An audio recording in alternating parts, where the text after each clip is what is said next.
Y ya estamos con Alfredo Zayat. Hola, Alfredo. ¿Cómo va, Roberto? ¿Cómo andás? Interesante comparar el plan económico de un gobierno que ya es más que negacionista, ¿no? Me parece que el video fue un video para justificar la matanza, y el plan económico, Sí. el paralelismo. No, hay una continuidad notable. Incluso yo ¿Qué siempre... es más que paralelismo? Está bien, es continuidad. Yo invito a escuchar el discurso por cadena nacional de José Alfredo Martínez de Hoz, el ministro de Economía de la dictadura militar, el primero, ¿no? Cuando Videla era el dictador, el 2 de abril de 1976.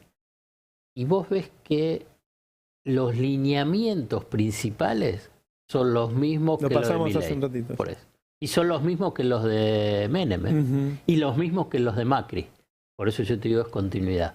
Es el proyecto político, económico y social del poder económico en Argentina, que se fue reconfigurando. El poder económico de esa década del 70, 80 no es el mismo que ahora, ¿eh? El techín de hoy, para ponerlo, no es el mismo techín de ese momento. Ni el de los 90, ni el de Macri. Pero sí hay una continuidad sobre cuál es el modelo, la estructura socioproductiva y política que quieren, ¿no? Y para eso en su momento utilizaron la fuerza bruta de los militares. Después utilizaron el disciplinamiento fenomenal que fue la hiperinflación. Digamos, no se puede entender la década del 90 si vos no partís de la hiperinflación. Vos no podés entender la convertibilidad si no partís de la hiperinflación. También invito, busquen los spots de campaña del 95 para la reelección de Menem. Y vos fíjate que remite permanentemente al 89. Es lo que nadie quería volver. Claro. Saqueo, digamos, Claro. digamos. La hiperinflación se asocia, los que han estudiado a nivel académico, a nivel, digamos, de investigación, la hiperinflación, no solamente en la Argentina, porque la hiperinflación primera, grande y que se empezó a estudiar es la alemana, ¿no? Que después derivó en el nazismo, ¿no? Pero se asocia a nivel de trauma social a una guerra. Entonces dice, yo no quiero volver a la hiperinflación. Entonces ahí es donde actuó como disciplinamiento. Y después con Macri, que tuvo un periodo más breve, porque el nivel de inoperancia y falta de criterio a nivel de poder sostener ese modelo, incluso fíjate que Macri empieza a enfrentarse, digamos, los cuadernos. No es la corrupción kirchnerista, es una disputa al interior. Se pelea con los empresarios. Claro, es al interior del capital. Es esas contradicciones al interior del capital. Milei, para llegar a Milei, bueno, es esa continuidad. Vos agarrás y decís, el Pacto de Mayo es impactante, porque esa convocatoria al Pacto de Mayo es lo mismo. Es lo mismo que está planteando la dictadura militar. ¿Y eso qué implica? Digamos, es fácil, digamos. Liberación de las tarifas, liberación de precios, liberación del mercado del comercio exterior, liberación del mercado laboral, o sea, flexibilización laboral y apertura financiera, ¿no? Digamos, privatizaciones, desregulación. Es lo mismo. Bueno, ¿por qué el poder económico? Vos agarrás y están apoyando a Milei. Vos agarrás y todos dicen, ¿pero por qué lo apoyan si tenés una caída de la actividad económica fenomenal? Digamos, les está afectando la rentabilidad. Cuando grandes coyunturalmente, en este momento. Ahí está. Y dice, bueno, yo estoy perdiendo ahora, pero mi objetivo es de mediano y largo plazo. Yo quiero reconfigurar las relaciones de poder en Argentina. No quiero el eterno retorno. ¿Cuál es el eterno retorno? Vienen estas políticas, después no resultan y vuelven los gobiernos peronistas, nacionales y populares, o simplemente nacionales como fue el último de Alberto Fernández. Y de nuevo las negociaciones paritarias que implican perder márgenes de rentabilidad a favor del asalariado, esta cuestión de las jubilaciones. Digamos, es notable cómo naturalizan que está mal incorporar 4 millones de personas al sistema previsional cuando, digamos, son personas que gran parte de ellas, digamos, no tuvieron los 30 años de aportes. ¿Pero por qué? No es por responsabilidad de ellos, es porque, en última instancia, por política económica o porque los empresarios no hicieron los aportes correspondientes, digamos, no llegaron a los 30 años de aporte, pero no que no trabajaron. Claro. Entonces, el Estado reconoce a ese trabajador que sí trabajó, trabajador o trabajadora, entonces tiene una jubilación. Tampoco es cierto que los demás le pagan a ellos, porque para pagar a los jubilados se utiliza plata del IVA y otros impuestos, obvio, no solo los aportes. Claro. E incluso a los que sí aportaron. Claro. Digamos, si vos sacás aportes, tampoco está en equilibrio el sistema previsional. El sistema previsional tiene que ser debatido, pensado. Está claro que en el mundo lo están haciendo, lo están pensando, porque cambió también el mercado laboral. ¿Qué viste hablando de la fórmula, que hay mucho debate? Ahora estoy viendo, después del decreto, que hay unanimidad en contra, ¿no?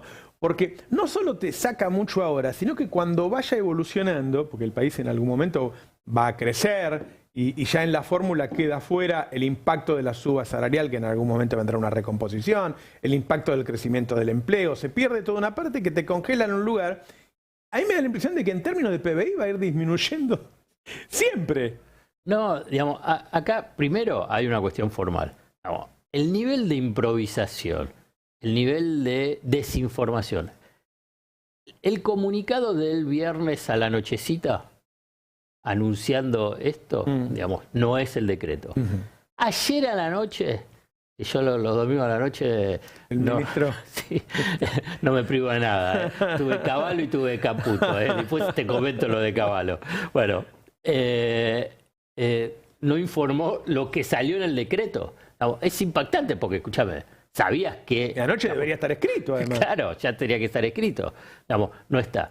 Bueno, acá el objetivo principal, digamos, entra en contradicción. Primero con la demanda del Fondo Monetario Internacional, que le dice, vos fíjate lo que estamos hablando. El Fondo Monetario Internacional está a la izquierda de este gobierno de ultraderecha de improvisar. Por lo menos públicamente. Sí. Entonces dice, bueno, entonces tenés que ajustar las jubilaciones. Pero a la vez, acá hay 2 meses que están en controversia. Sin hablar de los 20 puntos que se perdieron con Macri y que durante el gobierno de Alberto no se recuperaron. 20 puntos, ¿no? Cuando comparás la jubilación con respecto a la de diciembre del 2015. Es la tasa de inflación de diciembre, la tasa de inflación de enero. ¿Qué pasa con esas 2 tasas de inflaciones? Que son en total casi el 45%. Entonces están buscando la forma para en realidad decir, bueno, a esta la tenemos que poner debajo de la alfombra. Que no entre, porque si se mantiene la fórmula original de actualización jubilatoria, en el segundo semestre empieza a entrar el jubilado empieza a recuperar sus ingresos. Porque hay que decirlo claro, porque insisten una y otra vez en los medios y los periodistas. Esta fórmula de actualización jubilatoria es muy buena cuando la inflación es baja y la economía crece y genera empleo. Claro. Y es muy mala cuando la inflación mes a mes es creciente y no se genera empleo. ¿Qué es lo que van a perder ahora los jubilados? Cuando venga la buena, que alguna vez va a venir, porque es un país rico, entonces tiene ciclos de fuerte crecimiento y creación de empleo de la mano de gobiernos populares, ahí los jubilados no la van a ver, salvo que se vuelva a cambiar la fórmula. Ahora guarda, porque en cada empalme hay trampa. Claro, pero ¿por qué? No es la primera vez que se hace trampa en el empalme, ¿no? Claro, pero ¿por qué con esta misma fórmula durante el gobierno y fundamentalmente en el segundo mandato de Cristina Fernández de Kirchner, las jubilaciones crecieron en términos reales? Tenías pleno empleo y tenías el salario más alto de Latinoamérica. Claro. Entonces el jubilado se pegaba, estaba agarrado a la suerte del trabajador. Claro. Y a la vez tampoco tenías un desborde inflacionario, más o menos se mantenía más allá de los números del INDEC, que estaba entre el 20 y el 24% anual. Entonces ahí es donde tenés esa recuperación. Pero cuando la inflación empieza a espiralizarse, Bueno, ahí no es una fórmula que... Se retrasa. Se retrasa. Pero eso no significa que sea mala. Claro. Esto es el punto. El argumento... Bueno, de hecho habían buscado el bono para un paliativo para ese retraso. Entonces, Ahora el bono se lo empiezan a comer ahora, ¿eh? Claro, sí, no. Porque tiene un techo, o sea, los 70.000, esos era partiendo de 140, el techo es 200. 204, sí. Cuando vos te vas acercando a esos 204, el bono se va a ir achicando. Y ahora el de la próxima va a ser casi de 33.000 pesos. Bueno. Entonces... Por eso la gente no lo está entendiendo lo que pasa. Es que también lo genera... Yo creo que hay una... Digamos, yo lo planteé inicialmente a nivel de desinformación, hay una confusión deliberada. Claro. Digamos, porque finalmente... Porque yo decía, con De la Rúa te dijeron te bajo el 13, te bajo el 13. Era muy fácil de entender. Sí. Ahora te van a bajar más que el 13, pero queda un poco difuso. Te vas a dar cuenta cuando no te alcance la plata. Y además te dicen que, bueno, lo vamos a ajustar por inflación y la otra fórmula es mala. Entonces dice, vamos a hacer el cálculo, no lo pude hacer todavía porque, bueno, es decir, bueno, si mantenés la fórmula con la hipótesis que ellos plantean, que la tasa de inflación va a ser de un dígito, bueno, ¿cuánto Hay un sería? informe que va a salir hoy de una consultora prestigiosa que dice que cuando empieza ahora, la diferencia con la anterior es parte de 14% y se va agrandando. Se va agrandando con lo del bono. Sí. Fórmula contra fórmula, 14%. Pero el bono va haciendo... Pensá que eran 70.000 pesos en 130. Claro. Era mucho. Era mucho. Era mucho. Cuando te vayas comiendo los 70 se va a ir agrandando la diferencia. Y después se congela en ese lugar de por vida. Lo del bono. El salario. El bono va a no, la jubilación en términos reales. La jubilación.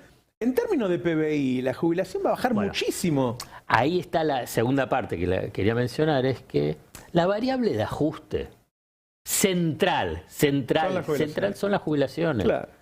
¿Pero por qué? Porque viene de arrastre esta concepción conservadora y que fue horadando el sentido común, es que, bueno, hay muchos jubilados. Claro. Metieron muchos en el sistema. Y entonces el sistema previsional, el de seguridad social, sumado a lo de los planes, se lleva, números redondos, voy a decir, el 50% del presupuesto, del gasto público. Y entonces ahí es donde tenés que recortar. Si hubiéramos hecho un plebiscito y le hubiéramos preguntado a la población, miren, ¿podemos bajar la inflación si tiramos el lastre de los jubilados, si los abandonamos? ¿Cómo votaría la gente? No sé, por ahí hay algunos que votarían así. Yo creo que en general debería perder ese plebiscito. Sí, no, bueno, no. Eso es lo que está ocurriendo. Sí, sí. Porque ahí es parte de otro supuesto. Es decir, bueno, necesitamos el equilibrio fiscal o incluso hasta el superávit fiscal para poder bajar la inflación. Y ahí sí, en línea con el Fondo Monetario Internacional, entonces tenés que ajustar. ¿Y a dónde vas a ajustar? Digamos, frenás la obra pública, le frenás los aportes discrecionales a las provincias, no te alcanza. Ni que hablar que si la economía no crece, no alcanza nada, ¿no? Claro. Ni la poda a los jubilados, ¿no? Si la economía no crece, entonces no tenés incremento de recaudación, entonces es el perro comiéndose la cola. Me pasó algo que hace ver que ellos saben de qué se trata, un funcionario de economía. Yo le dije, bueno, podían haber hecho el ajuste quitándole beneficios y excepciones a los empresarios. Me dijo, no, pero la idea es que la gente consuma menos para bajar las importaciones, para que tengamos dólares, y entonces ahí bajamos la inflación. Quiere decir que ellos aceptan lo que nosotros decimos, que en el fondo el problema no es los pesos, sino que los pesos en todo caso generan una expansión que hacen que vos importes más, generes un déficit y el cuello de botella histórico que tenemos siempre. Sí, eso está claro. Y además, ellos lo saben. Lo saben. Si es economista. Es un economista. Es economista. Porque si es financista, claro, como Caputo, es difícil. Y déjame que te comento lo de Cavallo ayer, que estuvo en TN 1 hora. Lo estuve escuchando. Pero quiero, digamos, compartir con vos una sensación. Empecé a estar de acuerdo con lo que decía Cavallo. ¿Qué dijo? Entonces, ahí que yo vi a Caputo, me quedé con Caputo. ¿Qué es lo que me generó esto? Es decir, es tan desastroso el esquema, digamos, macroeconómico que plantea Caputo, Milei, que hasta Cavallo, con sus argumentos, y que ahora algo te lo voy a mencionar, llegó a decir, y sí, es así. ¿Pero por qué? Porque ya no es una cuestión de ortodoxos, heterodoxos, de arriba, de abajo, de izquierda, es insustentable. derecha. Sí, está todo mal, está mal hecho, está mal diseñado. Vos fíjate hasta qué nivel, porque estuvo bueno porque le preguntaron, ¿pero usted asesora? Porque yo incluso hice una nota con el título, ¿no? Cavallo asesora, digamos, nadie los pone así. Entonces le dice, bueno, yo con Milei y tengo intercambio, alguno de WhatsApp, no mucho, pero con Caputo sí. Y le recomendé, y aquí para mí es como que es buenísimo lo de Cavallo. Además está medio viejito y habla, ¿no? Sí, claro, pero es como Cuenta que las quiere cosas, ayudar, sí. pero te das cuenta que si haces una segunda lectura lo está hundiendo. Dice, él es muy bueno en las finanzas, pero yo le recomendé que tenga economistas alrededor. Y ahí es donde entró Joaquín Cotani.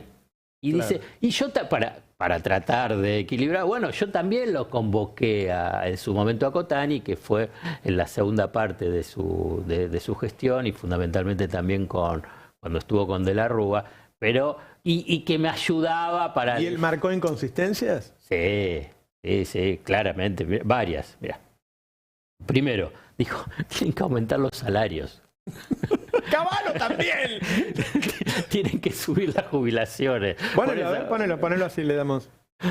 Los salarios han caído porque los precios aumentaron en diciembre y en enero y en febrero más de lo que estaba previsto cuando se negociaron las paritarias, y por lo tanto es razonable que se reúnan los empleadores y los trabajadores y que acuerden salarios que yo creo que no los tienen que acordar por periodos largos, los tienen que acordar mensualmente para ir adaptándola a la realidad de la inflación. Obviamente que en el caso de los salarios han caído tanto, y además si siguieran cayendo o manteniéndose incluso a estos niveles, van a desalentar la oferta de trabajo, y a su vez eso empuja o disminuye el poder adquisitivo del grueso de la población, ¿no?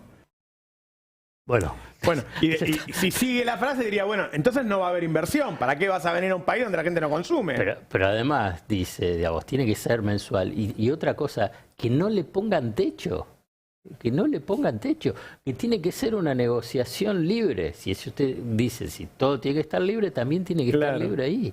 Pero porque, digamos, no es que Cavallo ahí está defendiendo al trabajador, sino que ve que para que pueda ser sustentable el proyecto político de este modelo económico, fíjate que lo primero que te dije fue el proyecto político, porque Cavallo... Ellos lo que no quieren es que fracase y vuelva al populismo, como dicen ellos. Claro. Entonces, todo lo que lo están ayudando, lo están aconsejando, diciendo, ¿no ves que así vas a caer o vas a perder y van a volver ellos? Claro, porque es brutal. Claro. Entonces él dice, bueno, vos lo que tenés que hacer, incluso lo que plantea Cavallo también es tema de esa obsesión por alcanzar el superávit del déficit financiero.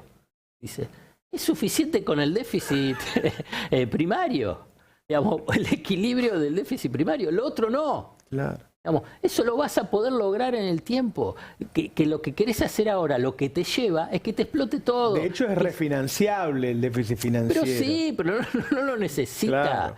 Entonces, vos sobreactuás, sobreajustás y te fracasa el proyecto político. Te vuelvo a repetir, el proyecto político con el modelo económico, que es lo que él quiere defender. Porque él lo dice en términos propositivos. Sí, para que sostenga el gobierno. Para que se sostenga el gobierno. Claro. Él está preocupado por nivel de actividad. Dice algo también, de la economía real, ¿no? Ella habla también de una B que va a recuperar, que esto en unos meses va a empezar a crecer. ¿Hay algo de eso? Bueno, yo espero que sí, pero no va a ser algo automático. No es que simplemente dejando que las cosas sigan su curso tal como van, automáticamente va a haber una recuperación. Yo creo que el gobierno va a tener que empezar a ocuparse de algo que hasta este momento no se ocupó, que es de la economía real.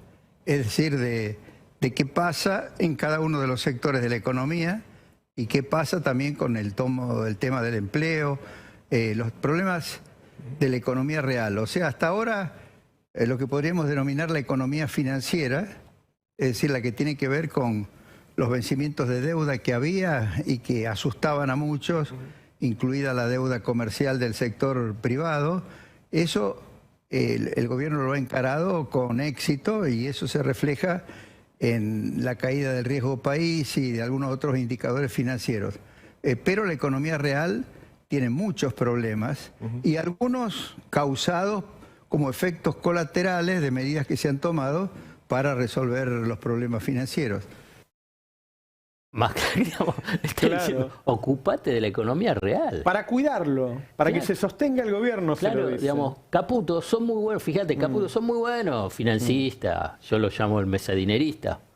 Digamos, son muy buenos, y lo hiciste bien, refinanciar, pero ocupate de la economía real. Ahora, va a tener que conseguir a alguien que sepa hacerlo también, si llega a tomar la decisión política.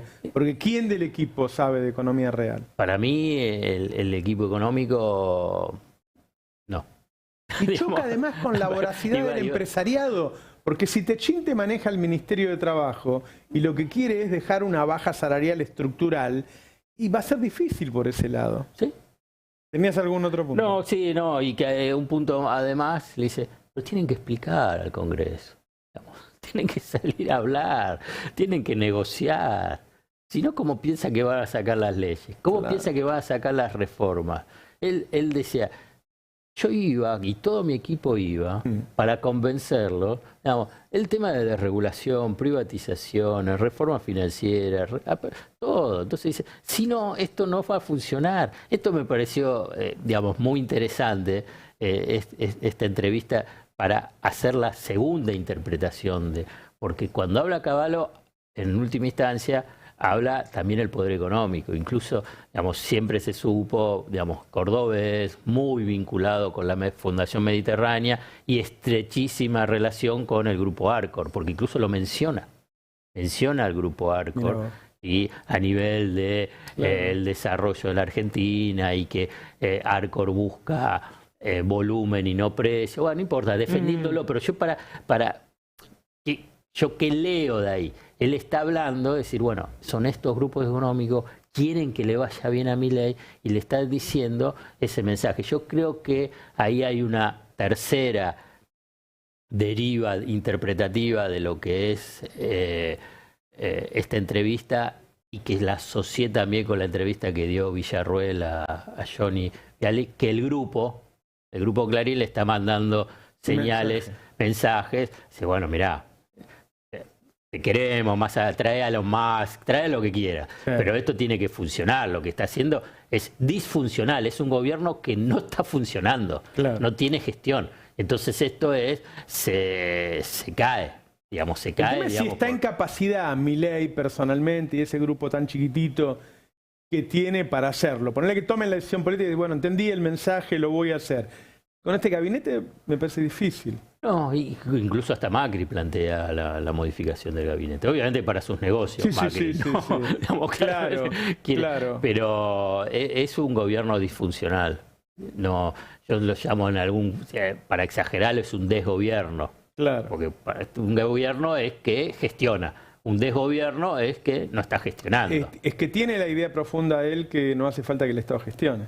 Sí, bueno, pero no funciona. No funciona. Lamentablemente hay que decirle que en el mundo, en los estados, un gobierno tiene que intervenir para ordenar lo que es el caos y tratar de generar, aparte con medidas deliberadas, digamos, beneficios, y perjudica a otros. Claro. Eso está claro. Es importante, ahora vamos a seguir con el tema, vamos a hacer notas al respecto, que la sociedad entienda que si hay 6 millones de jubilados y se le va a pegar semejante hachazo, bueno, alguien lo mantiene al jubilado cuando no le alcanza, ¿no?